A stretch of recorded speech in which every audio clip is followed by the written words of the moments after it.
Okay, I'm going to show you how to put a package in my hive. This is a 2-pound package with a mated queen in there. You can tell that it's enclosed with a can of sugar water. What I've done so far is to just put one brood box on here, and I've taken out 2 of the frames, and I've done that to give myself some space to be able to put the bees in there. So the first thing I do in this process is pry out the sugar can with my hive tool, and while I have it out, I'm going to punch some holes in the can so that when I pour this in at the end into my reservoir, it'll be nice and easy. My next step on this is to pull my queen out in her queen box and knock off all her attendant bees.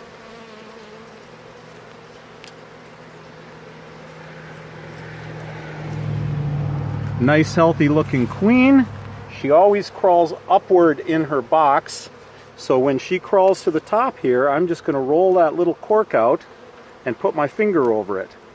At that point, I take some sugar paste, a nice corner of sugar paste, and I cement her in with a candy plug, just like that. Okay?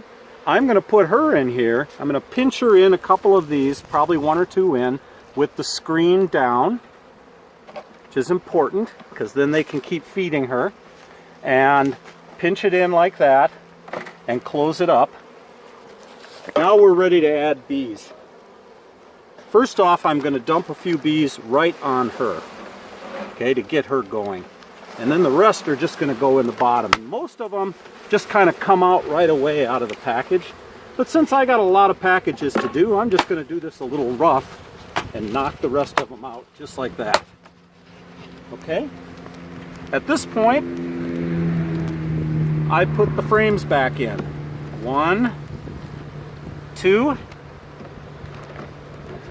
and I always put a queen excluder on top of this and under my top feeder.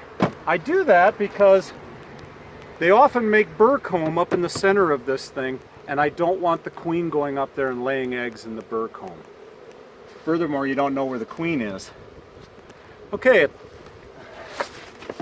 now I put a singleton board on top of this, and I like doing that because it keeps the bees from getting in the reservoir when I open it up to feed.